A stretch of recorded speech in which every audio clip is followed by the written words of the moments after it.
Good morning, everybody. It's Hammer. Today is Friday, February 23rd, 2024. I, of course, am with Originator Success here with your daily mortgage rate update, the only place on the web where you guys get to be a part of the conversation and join me live to talk about rates and pricing and mortgage rates each and every day. Now, again, this show is really meant for mortgage originators, but I'm finding more real estate agents, more consumers starting to tune in as they find it on YouTube and stuff. So welcome. Remember, you can join me live each and every day, 9:30 a.m. Eastern time. So when I do the show live, would love to have you join me live. If you're not here live, go ahead and give me a hashtag replay. Let me know that you were here and that you did watch. I always appreciate that. If you're here live, say good morning, like Mike Tebow and Mallory Fotiadis, Kyle Mazikas, Lisa Bollinger. Good morning, y'all. Ron Siegel, one of my consistent friends on here every day. Tim Klyla, happy belated birthday, Tim.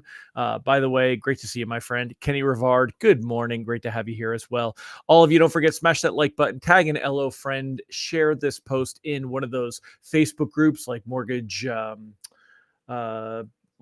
Loan Officer Network, MLON, or share it in Brokers Are Better, or in that Rocket versus UWM group, anything like that. I appreciate you guys doing that. Also, if you're on YouTube, don't forget to give us a thumbs up, hit that subscribe button. Remember, you can sign up for our written lock advice, www.ratelockadvice.com. In fact, here's a cool QR code you can use. We send out an email every morning. You're welcome to grab it, take it, use it. Also, our text alerts, they're $7 a month. You can't beat them. You should join them. We send out a morning alert, let you know what's going on in the markets around 10 a.m. Eastern, an alert at the end of the day, kind of a wrap up. And then if we are at risk of reprices, or if the market's doing really well and we want to hold you back from locking, we send out an alert and just keep you posted on what's going on there. Also, don't forget that we help you to get loans from Google and social media.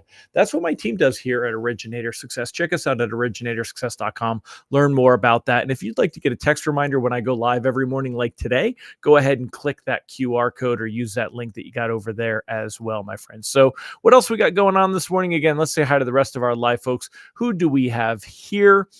Brandy Brickler, good morning. Tim, dude, TGIF in the worst way. Tim said, I hope it's Friday. Good. I can't tell you. It has been the screw nut of a week. You're an elite member, so you know what we've been dealing with. We have had so many tech issues. We're growing. We're doing so much awesome stuff on the back end. Part of the problem, though, is that sometimes when you're doing that, it breaks things. And it's been a very, very difficult one. Ron Siegel is also sharing something cool. He said, here is an interesting economic presentation from Danielle Booth, Quill Intelligence at Momentum Builder yesterday. So, I guess you're not sharing it. You were just sharing that you heard from her. You have to tell me more about that. Maybe we'll chat up on it. So anyway, let's get to work, y'all. Let's go ahead and take a look. As far as rates and pricing and everything, rate sheets this morning, they're going to be a little bit better than yesterday, but not much. I mean, we're talking just a little bit of slim improvement. Mortgage-backed securities are up a whopping 5 basis points to start the day. Yesterday, when pricing came out, we were running around mortgage bonds were around 98.50-ish. They're about 10 basis points higher. So that means you're going to see slightly better pricing, not really all that much. Looking at the 10-year Treasury yield, 4.31. You'll notice, I'm going to try to zoom in on this and see if it'll cooperate. Let's see. I might have to refresh the page. Nope. There it goes. Okay, good. So take a look here. We are really pushing against this green line. This green line is the 100-day moving average. Now, when you look at candlesticks, these Japanese candlesticks, this thin section shows how high they've gone and they touched, and then they drop back down. Now, the body, the top is where we start the day on a red candlestick. The bottom is where we ended. And on a green candlestick, the bottom is where we start and the top is where we ended. Now, again, these are kind of reversed. The colors are the same, but we want to see a day like this. This one that shows red is actually a really good day for the 10-year Treasury yield, because it means we started high and ended low. This one means we started low and ended high. Now, you can see we are really pressuring against this 100-day moving average. It's acting as a very strong technical level. We would love to see the 10-year hold below at the 4.32 mark as it is right this moment. That would be a good sign. But if it breaks above, it really opens the door for this thing to go up to around 4.5, which we're hoping we don't see. That's one of the technicals. When it comes to mortgage-backed securities, though, not quite as favorable when you look at the technicals. We were looking for support from this purple line. That's the 200-day moving average.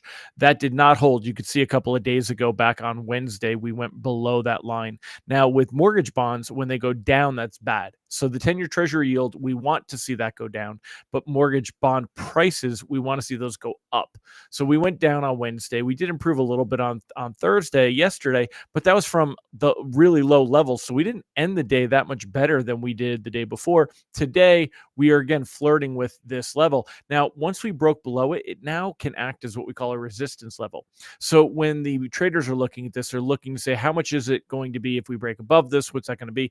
Very likely, we're going to see mortgage bonds stay within that same realm. And again, that puts rate sheets in a position today where it's unlikely that you see much of an improvement, but you're going to see a little bit of improvement. It is a Friday. Heading into next week, there's not a lot next week to get excited about. We are going to get the PCE inflation data on the 29th. That is on Thursday, the leap day, right? Because it's a leap year. So we do have February 29th this year. So you're going to get that on the 29th, but really at that point, not much to get too excited about until we get to March 8th and we get the labor data. And hopefully we get a really strong revision on January's report, January's data that came out February 2nd, because that was what started rates creeping higher, moving higher. However, let's take a look at some of this stuff together. And I'll show you why I am still in that same locking stance. Just don't see a lot of reason to be floating right now, y'all, unless it's closing 30 plus days. Those I would still be floating, but anything else than that. So looking at Fed futures, again, mortgage rates 100% being influenced by what's happening with the Fed, and markets are absolutely 100% focused on, I'm looking for the regular Bloomberg headlines here, that, Goldman pushes back bet on first Fed interest rate cut to June. Top Fed officials bolster case for a patient stance on rate cuts.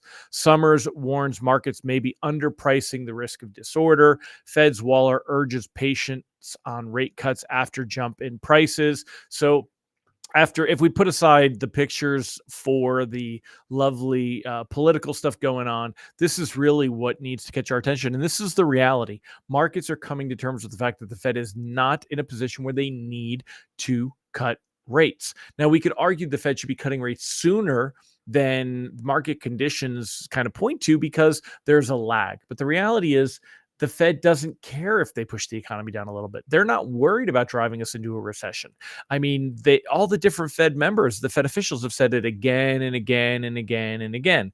And Ron Siegel, he's hitting the nail on the head. He said rate cuts forecast for July, November, and December. July, November, and December. And that looks very likely. Right now, when we look over here, I'll pull this up so you can see it. This is the July meeting. Right now, we're at 5.25. In July, there's about a 87% expectation that we'll see rate cuts.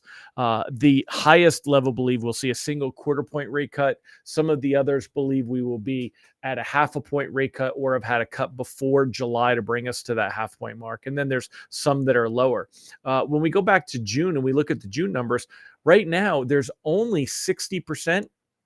It's 2/3, 66%, right? You can't get any more than this. 33 1/3, 66.6% believe that we are going to see a rate cut in June. When we get to May, the expectation of a May cut almost off the table at this point, just 12%, right? 22%, a whopping 22%. And the idea of a March cut to come a month from now is down to zero. Now, we could see a very weak labor market report come in on March 8th, and it could help move that momentum. We could see stronger than expected CPI inflation. When I say stronger, I mean better improvement. See inflation coming lower than expected, and that would help the case. But if we can't be betting on that, and you're not likely to see rates improve much there. So, and Ron said the November meeting moved to Wednesday and Thursday due to the election. Yeah. So if history repeats itself from 9 out of 9 occurrences, we went into a recession based on historical unemployment data. So that's all good stuff. Ron, a student of the craft and definitely paying attention to this. Ron, I should give you a link so you can chat with me. I got to figure out how to do that, because I would love to have you on and you can chat with me about this stuff. And we could talk about it. So employment rate. So are likely to happen again. What is like actual mortgage rates? It means that we're not going to see a lot of moves on that until here. So anyway, that's kind of what we've got going on all of these different articles, though, Goldman pushing back on the bet on the first Fed interest rate cut. They're pushing it back to June. Like Ron said, a lot of Fed futures pointing to July being more likely, and that's why we're not going to see interest rates move until later in the year. That brings up. I want to bring up something interesting real quick. And again, I think that sometimes I get misunderstood, and maybe I should just shut my mouth. You guys need to remember that I make my living with originator success and working with you guys. And actually, let me see if it's if I can see it here. If we'll just find one of the replies. Nope. Here you go. So there was a post here from Brendan McKay. I think Brendan is a really great originator, mortgage broker, huge advocate. I don't want to get too far into the current politics in here, but this was a post about how he said, I think paying points is usually a bad idea in higher interest rate environments. I put a lot of thought into how I explain the concept to borrowers.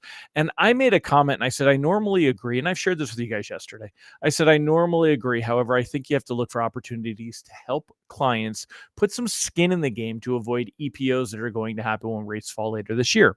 It's a fine line, but you can't help people if you're out of the business later this year because you have to pay back the comp you earned on a bunch of loans because of market timing. Now, he took this as saying, I'm never going to align a strategy that places my interest over the client's. How do you sell it with authenticity? I also am skeptical of strategies that are pitched with the threat of going out of business if they're not followed. It strikes me as overly dramatic fear-mongering. Now, I want to be clear. I'm not fear-mongering, y'all. I have been in this business 23 plus years. I went through 2008. I went broke. I lost everything. I will tell you, all the mortgages that we are doing right now, when we see interest rates that are in the sevens, right? Let's make this bigger and show where we're at. 7.16 right now. What are you guys showing for actual rates? If Mortgage News Daily is showing a rate of 7.16, I'm thinking that that's generally equating to an average rate of about 7.5. By the time you got loan level price adjustments, money down, credit score, I'm thinking a lot of loans are coming in around 7.5. Do you not think that we're going to see rates 6 months from now, before 6 months from now? That's the problem, right? Before 6 months from now that are in the low sixes, it's very likely to happen again. Right now, we're at the end of February. So let's call it March, April, May, June, July. If they start anticipating as we get into these meetings here and the expectation comes that the Fed is ready to start cutting in that June or July meeting, we're not going to see rates wait until those meetings to drop. Rates will drop early on the speculation of what's going to happen in those meetings. And what that means is that if you put somebody into a loan right now, they're going to be looking at significantly lower rates, possibly a point, maybe even more 3-4 months from now. And you know what that means? It means EPOs. Right? It makes it difficult. So just be aware of it. I'm not telling you guys to charge points to people so that they're bound into stuck in a loan for 4 years. That's not what I'm saying. I'm just saying that maybe like one of the examples he used was lender credit. Be careful if you're doing lender credits and you give the consumer a higher interest rate, but give them rebate. Sometimes it's a great scenario, but sometimes that could really work against you right now. I'm just saying, be aware of what's going on. Help them have some skin in the game. I don't think you should ever tell a consumer that they need to stay in a loan because it's going to impact your compensation, because that just sounds strange. Imagine if you went and you bought a car and the car salesman was like, listen, if you buy this car, you can't sell this car for 6 months or I don't get paid. If you bought a bed and the bed salesman was like, listen, if you don't like the bed, you got to keep it for at least 6 months or else they're going to take my money back. Like, that's just weird shit. We don't necessarily, I know that some of you will have that talk with your consumer, and that's great because you do build a great relationship with consumers in this business, but you also have to be aware of what's going on in the reality. And, you can't put their interests against your interests, but also this is business, y'all. And, again, the same thing. I look at that. I made the comment about standing on a soapbox, and I didn't mean it as a kind of a preachy thing, but I meant you can always say like, well, in fact, his comment was, I'm not going to align myself with a strategy that puts my interests over the clients. Well, I could argue, what's your compensation? If you make more than two points on a deal, well, then you're making too much. Or if you make more than a point and a half, like this is business, right? There's always an ebb and a flow, a belief system, ethics, morality. Should you be doing loans for free? Of course not. We're not nonprofits. You got to feed your family. It's all right for you to make a good living. These are things that are important. So just keep it in mind. I know I'm going to get a bit preachy on this. I'm not saying you should be charging points. I'm just saying be careful. Rates being higher now, we got to be careful about where that's going to bring us in the next few months. It's going to have some difficulty. You just want to be prepared for that and aware of it. Mike said, the important thing you stated is the time to recoup. A year or less is okay. I was against buying points, but you have a great explanation as to why. And again, it doesn't even necessarily mean that you're going to give them points, but maybe you don't provide them with as big of a lender rebate and bring the rate up, right? You want to be careful about stuff like that, things that can come back and really hurt you later. So just be aware that it's not an easy business, and it's not going to be this year, but we are going to see the second half of the year is going to be better than the first half of the year. So you want to keep hustling, keep out there, and that's it. So anyway, we're 16 minutes in. It's a Friday. I'm going to stop rambling now. What are you guys doing this week? I've got a bunch of stuff going. The wife and I are doing something fun tomorrow night. I've got honey-do list stuff tomorrow. It's supposed to snow here. As crazy as that is, Ron Siegel said everyone charges points. The question is, are they shown or are they buried in the rate?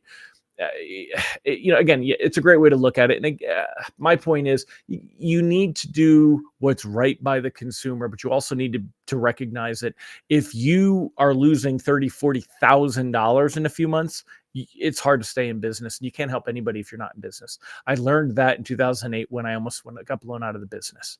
Ashley said, I think a lot of us trying to balance points right now because the way this market is, payment could very well be more than 6 months from now. The goalpost of rate cuts keeps getting moved back, so preparing for the worst. I know my agents,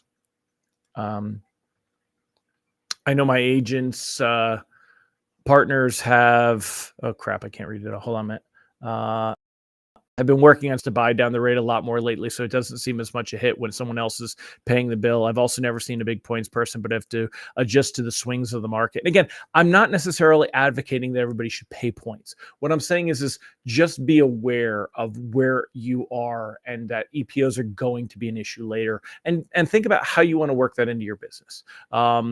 Aldrina said, I definitely see both sides. I think I glazed over the whole don't pay points thing and just focused on his explanation with chart to the buyer. And that was it. Like a lot of things that my point was the third option that he had was, a lender rebate, which brought the interest rate up tremendously. Well, that's going to make it a no-brainer to refinance, especially before 6 months. You're setting yourself up for an EPO.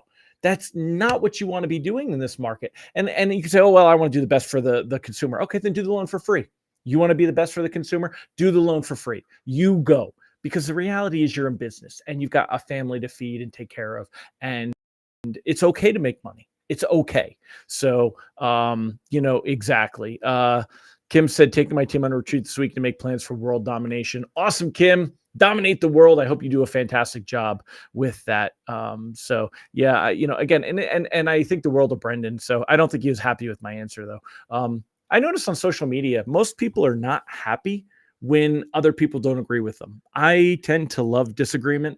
I think that it helps me to see things beyond the end of my nose and to break out of habits. As I get older, I get more and more rigid and kind of struggle to with my personal elasticity. So it helps me to see more. But anyway, I hope you all have a fantastic weekend. I will be here on Monday. We'll talk about what happened then. We'll see if there's any changes and things since then. Shouldn't be a big move in rates, though. Things should be pretty solid as we head into the weekend. Shouldn't have to worry too much about big moves on Monday. There's nothing it looks like it should be. And then again, next week, we're likely to kind of just see things creep a little bit worse from here. That is the current trend, is that rates will creep up because of this idea. Remember, it all stems from the fact that markets went from expecting Fed rate cuts to start in March to now June or July. As we keep seeing that get pushed out, we see mortgage rates that are going to creep higher, and they have less of a chance of being able to improve. We're not going to see improvement until we start getting weak economic data, weak labor market data that's apparently headline week, not just that when you look a little bit deeper and scratch the surface, because that's not enough. So Ron said respectful debate is good. And Ron, I fully agree with you. It's like debate club in high school, man. I enjoy a respectful debate. And the term argument doesn't have to be terrible. We can disagree without being disagreeable. So I fully agree with you, my friend, and love to hear that. So, all right, y'all, have a fantastic day. I will see you on Monday. Have a great weekend, my friends. Bye-bye.